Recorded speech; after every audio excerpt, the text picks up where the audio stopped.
Welcome to our CFA members and any guests who are listening to us here on Macro Matters, where we look at the macro that matters. As I was talking about in class this week, the 67 to 75% of a security's price is dictated by the macro. However, the CFA exam only covers macro about 10% of the material. And so even though we, as CFA charter holders, proud CFA charter holders, we think we're very good at analyzing securities, I think oftentimes here we don't really focus that much on the macro, which is why this podcast I think is so important and so useful for our members and any of our guests. So as a reminder, my name is Rich Excell, and I am joined by my co-hosts Blaine Reed, Tony Zhang. Thank you guys for joining me again. Welcome. Hi, Rich. Hi, Blaine. So good to come back and talk about the macro again. As Richard just pointed out, definitely, I think macro has had become a main driver behind right now the market rally recently, especially pending the Federal Reserve's rate cut in the coming September's meeting, and everyone is eyeing on that. And so far, I think we people believe that definitely there will be 100% 25 basis point cut, but here market and expect more. So this is what we continue to discuss. Yep. So hi, Rich. Hi, Tony. Glad to be here and looking forward to the discussion. I agree with you. The macro does matter. It does. And Tony and I were put on the spot last week at a panel and asking us what was going to happen. And we agree that the rates are going to be cut. We don't agree on whether the rates should be cut, but we do agree that they're going to be cut. And so that's, I think, something to talk about here. And we've covered that previously as well. So I am going to share my screen and hopefully you can kind of see this.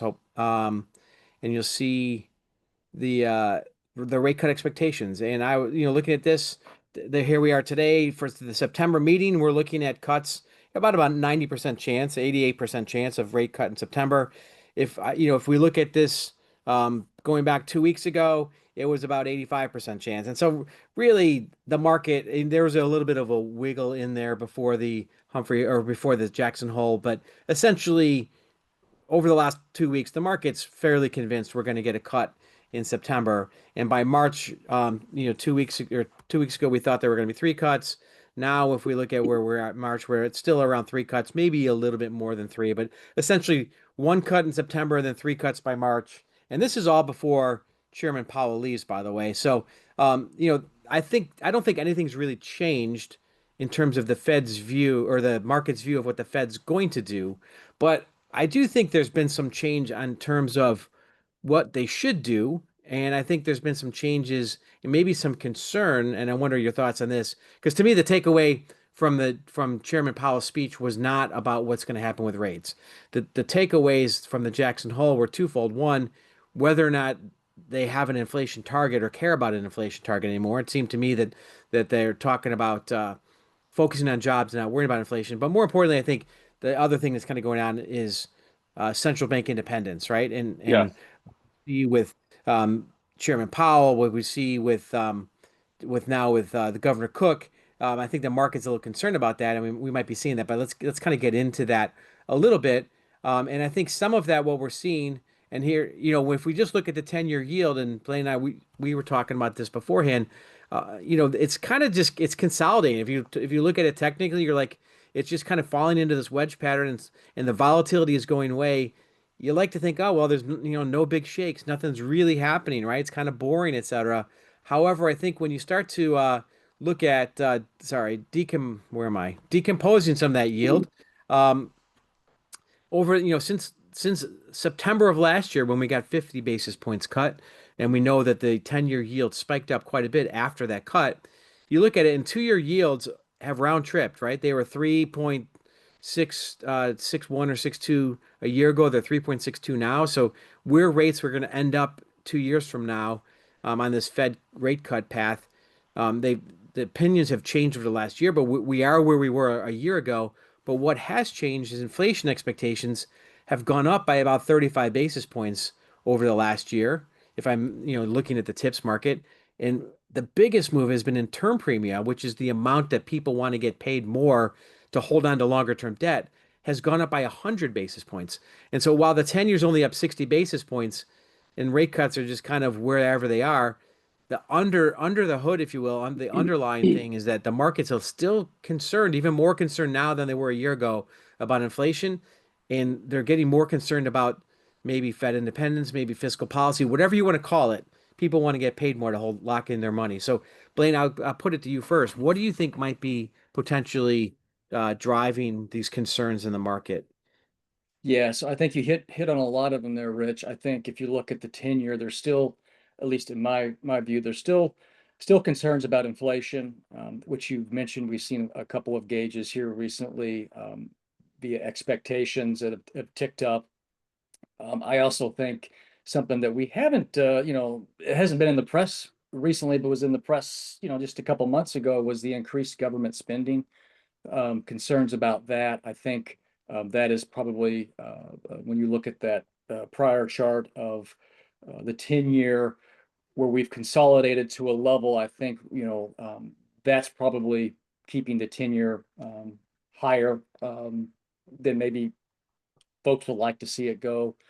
So I think those two things, and along with, a Fed that I agree we're going to get 25 basis points in September. I think we can all agree on that. There is continued talk about multiple rate cuts by some of the other Fed governors. But we haven't heard that, I don't think, from Chairman Powell. And so there still seems to be some of this dissent on the board itself. And then you add in the factor of who's going to be actually on the board and who are they going to be beholden to. And is it data dependent, or is it, opinion dependent? I think both, lends credence to your point about the term premium moving higher. So I think all those things are what's impacting and worth paying attention to. Yeah. It'll definitely be worth paying attention to. And I think you're right. We're last time we got unchanged policy with several dissents. I think we might get policy moving this time, but several dissents in the other direction. Mhm. Tony, Blaine brings up a good point about being data dependent. I know you have talked to us about how AI is going to be deflating everything. But when we look at the super core, inflation, which is what Jay Powell told us we're supposed to worry about, that's actually going up there. It's going the other way, right? It had been falling for the last couple of years, and now it's starting to inflect up and move higher. Atlanta Fed's sticky CPI, that's also been moving higher. It's moved up. It's moved up 100 basis points just recently. Um, you have other Fed governors who aren't jockeying to be the next Fed chair. People like Goolsbee in Chicago Fed, etc., saying he's worried about inflation and inflation impacts. What would get you worried about inflation, Tony? Anything get you worried about inflation? Well, definitely inflation is a bad thing. So, but on the other side is, if we actually have to choose between inflation and recession, I mean, that's definitely people will be willing to choose through inflation more than recession, because during the recession, especially during the Great Recession, tons of people, millions of people lost their job, and lots of value and that created have been completely destroyed over the very short amount of time window. So here we have to choose like maybe a better bad among the two bad things. Apparently, now here we really welcome the Federal Reserve's like a positioning, especially during the Powell's like a comments that he or Fed shift the actually focus from the inflation and plus dual mandate, including both inflation and unemployment data, to be more of the employment oriented. I really welcome this kind of a shift, and I think the same as many of the politicians also welcome this kind of a shift. No doubt about that. That's why market continuously reached a new high over the past couple of days. And this is like a deflationary nature and power of AI is unprecedented. And this definitely is going to have a fundamental change to our normal life going forward over the next 1 year or even make the next 5 year fundamental shift. So this is like a unprecedented power here. the will definitely has a huge change over how people envision inflation if they do not have a job. So this is why I think at this moment focusing more on unemployment data that is definitely outweigh the focus or intention that we actually should put on inflation. In my opinion, this is Yeah, a good move.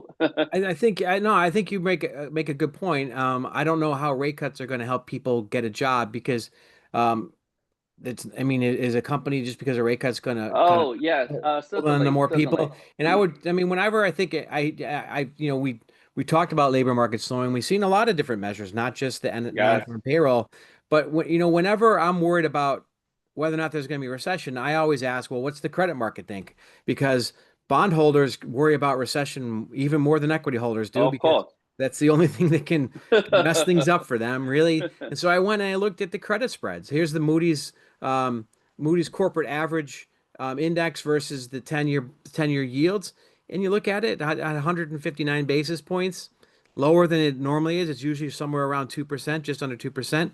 It's not at the lows where it was. It got down at end of last year, it got down to 1%, but it's not horrible yet. And if I look Yes, at the option adjusted spread, which some people in the credit markets tell me is a better measure to look at than just looking at those simple spreads, we're actually at 20-year tights on the option yes. adjusted spread. So it doesn't seem to me like the credit market is particularly worried. And Blaine, one I wanted to ask you, because you mentioned the leverage loan index, leverage loan or bank loan, I forget which one it was, that we Leverage loan. have up here, the SPB, the Morningstar leverage loan, and again, no signs of concern in the credit markets that I can see. But Blaine, you're the expert on digging into the details here. And is the credit any are fixed income holders or credit holders or bond holders worried about a recession? I think these charts are telling you right now they're not, and I think you're if you're looking at those charts, you're saying that that's implying a pretty benign credit market, that holders of risk are not demanding um, large margins of spread above safe assets. That has come in. We're nearer at tights. If you look at the leveraged loan market, which is historically been my background, the pricing action here for the last, call it, month has been pretty stable. Some of that obviously is just due to the time of the period that we're in, of the year, but there's a lot of talk about just waiting to see what the Fed does in September and beyond, to set kind of expectations to where spreads should be. We've also had earlier in the year some pretty big refinancings that have brought coupons lower in the market. And if you look at this chart, it's kind of hard to see here, but we've had a little bit of a tick down when you look kind of at the highs we had recently in July down into August. And a lot of that, I believe, is due to the repricings that went through the market on the credits themselves, but also the percentage of loans that were trading above par, where it was, call it, mid-60s%. That number is now in the mid-40s. So obviously pricing has come down a touch, and I believe that's due a lot of part to what I just mentioned, is folks kind of waiting to see what the last half of the year is going to look like from a macro standpoint. But I do think your previous couple of charts, just about where credit spreads are kind of generically and how tight they are historically, especially this one, I think that just points to a market that's not concerned about the economy, about defaults, and things seem to be plugging along pretty good. We did get some decent consumer spend numbers today, so there are signs that things kind of continue to plug along, and that's kind of what I see in this chart. And not to continue on this, but if you go back to your previous chart, what I find interesting is a spike that we saw at the end of the year. I view that as the incoming kind of new tariff policy, concerns about slowdown, and the impacts that those tariffs might have on the overall economy and potentially a recession. And we've kind of given some of that back. We're not, as you said, back to the lows, but on a historical basis, we are pretty tight, pretty low. So my initial take, just looking at those charts. For sure. That's And now I want to kind of pivot a little bit, and Tony, I want to get back to you. Like, so the credit market doesn't seem particularly worried about a recession. I think only people who are long stocks and want to see rate cuts are worried about a recession, in my that's cool. estimation. Um, and but I'm focused on the fact that we know we're going to get rate cuts.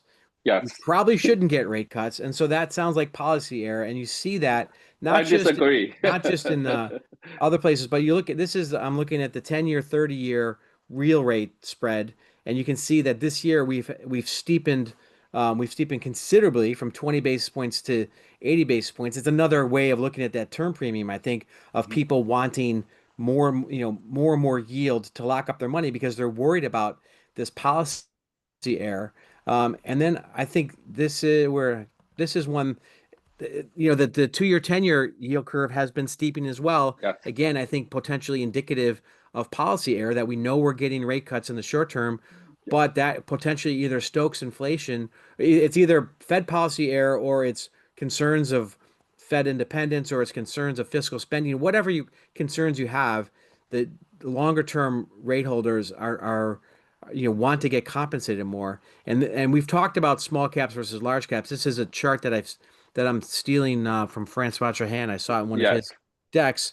The yield curve leading by about 2 years, a little over 2 years, versus small cap outperformance is telling us we should be setting up here for the next, basically for the next year and a half of seeing small caps outperform, which is consistent with rate cuts when we don't need it, frankly. So, Tony, like I said, we don't necessarily agree that we should get rate cuts, but we're going to get them. Is now the time to really lean heavily into small caps because they definitely have historically benefited from that type of environment, or is it different this time? Yeah, definitely, Rich. I think you cover a couple very interesting points from federal independence to actually small cap outperformance versus maybe large cap over the past couple of times, and whether the leading indication of the right now the yield curve might actually it might point it out to the small cap outperformance going forward. Many interesting points here. But I would like to maybe just pick one or two to actually cover. First is about the Federal Reserve independence. This is certainly over the past maybe decades, like one thing we fundamentally over the financial market in the United States is the Federal Reserve independence here. Has been many like a discussion over whether Fed should remain independent. However, since the September last year, when we actually saw the preemptive cut, the 50 basis point before the election, we know the Fed might or might not have been independent completely. That's what surprised us if we recall, right, Rich and Blaine, like Yeah. last year when we actually discussed about that. So this is the big question mark here. We will actually continue to see how we actually develop and how it evolve over the next couple of months because federal chair is going to be changed. Anyway, now here, let's actually move back to the yield curve over here, whether the small cap will outperform the large cap, just given the fact that we are actually see the yield curves steepening here.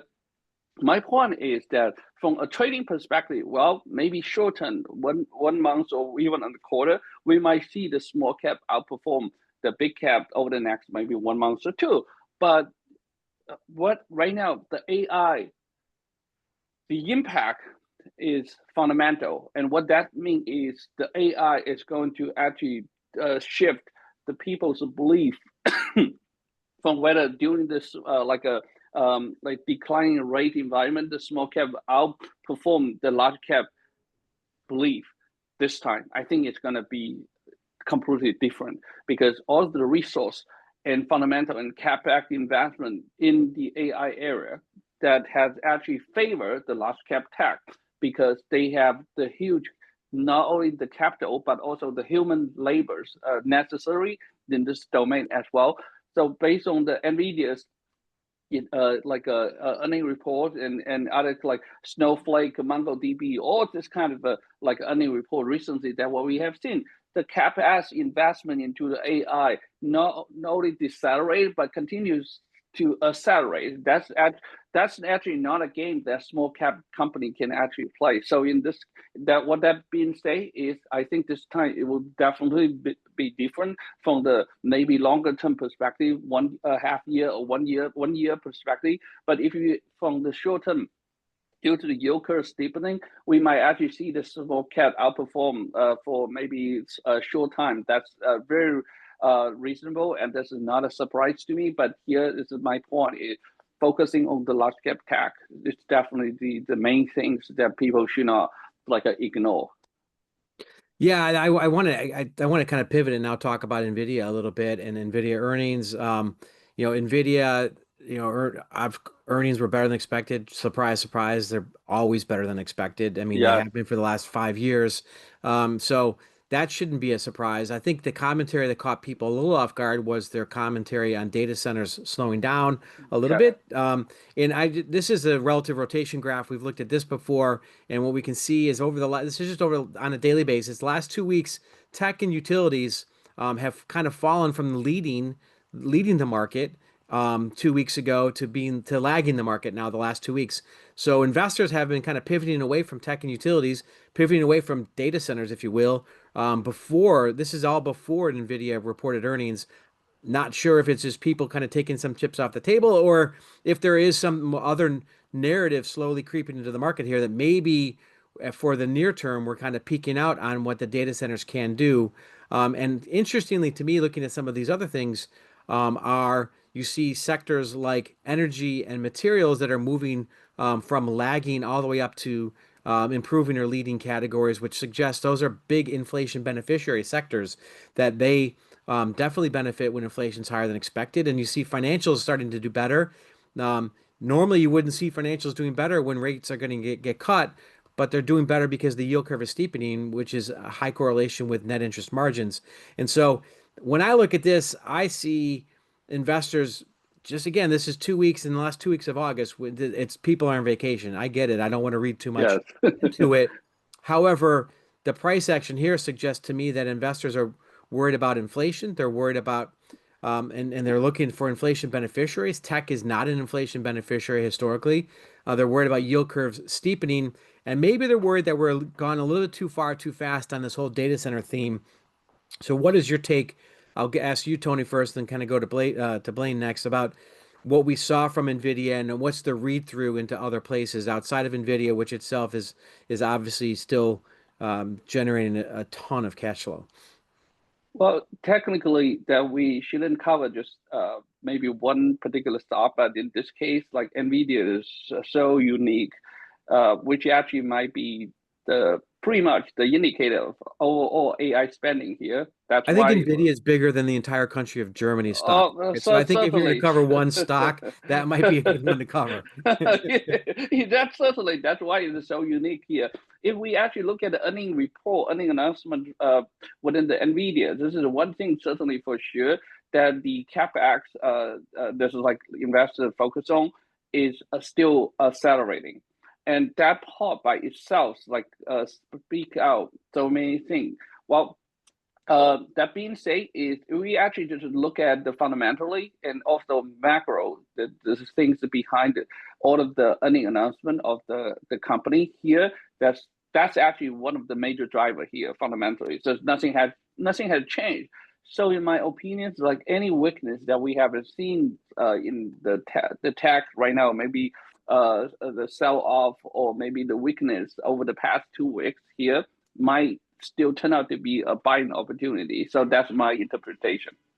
It's So, like, we definitely heard about NVIDIA talked about how I think they're forecasting like out this to ultimately work out to be about $1 trillion of capex. oh yes, I think Blaine, I don't know if you saw there was a tweet going. I think we still call them tweets, even though it's on X, right? There was a yeah, tweet going around that showed that I think they looked at the four big AI firms like Claude, OpenAI, Grok, and probably Gemini, and they have 18 billion in revenue. So 18 billion in revenues on $1 trillion of spend. The ROIC is not quite there yet, if you will, Blaine. Um, you're a loan investor, you're a credit investor, you're meant to be skeptical. I think that's reason to be skeptical. If someone came to you and said, I want to borrow $1 trillion and they promise I'm going to make $18 billion, would you line up to buy that bond, or how should you be thinking about it? Yeah, we would typically say something along the lines of that's more of an equity investment than a credit investment. Mezzanine. I don't disagree with anything that really the two of you have kind of highlighted. I think NVIDIA is a special case. A couple of things that note that were for me was one that, there was this commentary about China not buying some of the chips that NVIDIA had actually made for China. So there's some political 80-20. underpinnings to the stock here. But overall, yeah, I think, it's, maybe it's just investors taking a little money off the table. Things have had a good run. You're end of August. I don't think, data center build outs are going to stop, but you do have to question the enormity of the spend and when are you going to start to see those kind of real returns coming back from it? And is that, spend is it going to have to continue year on year on year? What does that really, look like? And so to me, it doesn't surprise me to see some of the tech, sector, moving on your chart from leading to weakening to kind of lagging a little bit maybe it's just time to recalibrate where the right price is on some of these companies as they've had such a run up. But I think it's a great point. I mean, as we just said, it's vacation time. We're going into the long weekend here. Of course. So getting closer, rebalancing a portfolio closer to the benchmark is Yeah. probably something that people would look to do. But one thing you kind of talk about with data centers, et cetera, and I mean, and I don't mean to portray that I'm a bear on AI by any stretch. I'm not. That's not the case. But I look at things that can go wrong when such explosive growth is priced into stocks and into the market. Even if we slow from 40% to 35%, that could lead to a lot of downside in your equity investments. Yes. And so I'm always worried about what could be a speed bump. The data centers, and you're like, okay, data centers are going to get built out. However, what's the gating mechanism? It could be electricity prices. And as we see with the grid, as these utilities, they're going to their regulators trying to get price increases passed along because of all this incremental demand.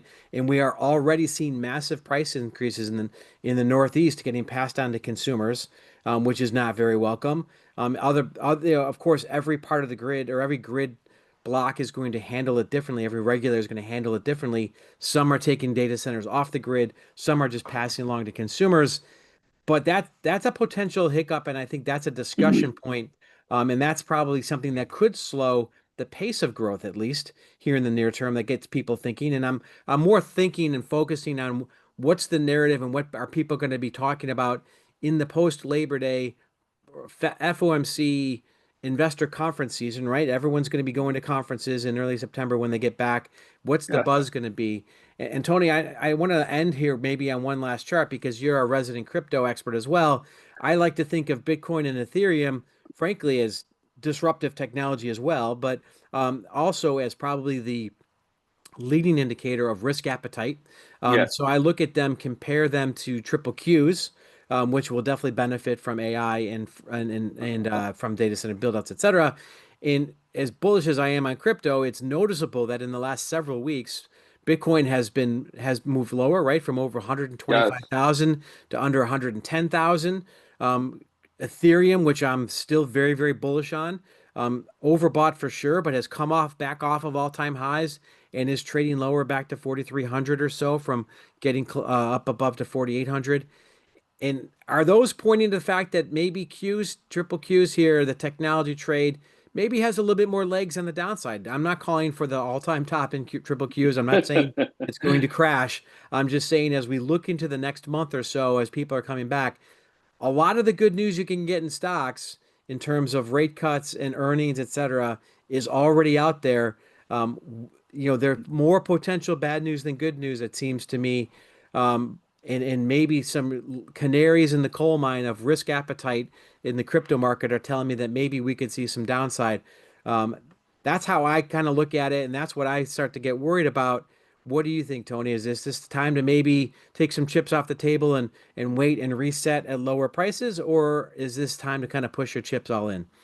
Yeah, Rich, this is a very interesting development. Like, given what happened of the crypto market over the 2 weeks, like a lot of people would anticipated that, given the Federal Reserve had to actually shift their focus and attention and basically lowered their stance of the interest rate cut. Apparently, like we saw Ethereum and crypto actually rally significantly, especially the Ethereum. I totally agree. I'm still actually quite bullish over the Ethereum and other crypto market, Solana, something like that. But here, the development over the Bitcoin does actually bring some kind of a concern, as you point out. Typically, the crypto market is a well indicator of the investors like a risk appetite. That being said, here we do see some negative development over the crypto market, but given all of the issue that well, all of the tailwind that potentially can happen over the next couple of weeks, especially at the Fed FOMC meeting in the coming weeks. I think it's actually better if like an investor might be more cautious over the crypto market, but still be remain the bullish over the stock market. And if by any chance there will be a big sell off over the big tech, large cap, there could be a buying opportunity, say over the long run. Given right now it's fundamentally nothing changed for the AI investment and AI trends here, so super strong. So the last chart I leave up, and I'll give you both one last thing to think about because again, we don't want to read too much in the price action Yeah, in August, but we want to think about September because here's the seasonality chart for the Nasdaq, which shows that on average over the last 15 years, in 11 of the 12 months, Nasdaq's always positive. But the correct. one month when the Nasdaq's not positive is September. Yes, And we can look at some recent Septembers. Of course, 2024 was a good September. But 23, 22, 21, 20, we've had some horrific Septembers, like down 5 to 10% type of yes. Septembers is again, I don't want to be the bearer of doom here, but it seems to me that if I were going to go to the sidelines for any month of the year, September might be a good one to go to the sidelines for. Um, so Blaine and Tony, Blaine, why don't you go first, and Tony, I'll give you the last word. Yeah, yeah. I mean, Am I'm I not going to am I try. just being irrational here? Be my therapist here. Talk to me. Tell me why I shouldn't be selling my stocks and looking to buy them late in September for the Q4 run up. Yeah, and it's always difficult. You're comparing year over year, headlines and themes in markets that are going to be, somewhat different year to year. But I think it implies or ties into your rotation chart quite well. Is that maybe you saw some of that rotation happening in August because folks are looking at typically what is a weaker month in September, getting ahead of that, getting closer to the benchmark. So that doesn't surprise me. I hope we don't see that, down 10%. But like you, it wouldn't surprise me if we saw a little bit of weakness, heading into next month. So Tony, is it time to just get into cash for a few weeks and reassess later? Of course, I we're not anyone's accountant or tax advisor, so we don't want to suggest that we're trying to churn your account. So I just want people to understand what could be happening here. Well, Richard, this is definitely very interesting statistically speaking. I think a lot of quant trader and also investors, when they look at what happened in the last September when Federal Reserve cut 50 basis point over there, and versus like the Federal Reserve is going to cut at least 25 basis point in the coming September, then market actually sold off in last September, and simultaneously market actually might actually sell off in the coming September if Federal Reserve does, cut interest rate. That could happen with higher chance. And so there's nothing wrong, like for investors to actually take some chip or profit off the table. I mean, if we actually look at how the market actually performed since the bottom in like April to right now, almost rally like 30%, right? Many stock almost like a double easily, a lot of profit. So anything like a change in here, definitely would see the investor taking the profit off the table easily. So it's just not a surprise to me. So if it's something that does happen, could be a, a great opportunity. And simultaneously, do not forget what happened in the last September when the Federal Reserve actually did cut the interest rate 50 basis point off. what happened is the capital flow out to East Asia, especially Hong Kong and China. So do actually pay attention to that. We will definitely, most likely, will see something happen here this time as well. Because right now, given the relatively cheap valuation globally, Hong Kong, China's East Asia market are still the pace to go.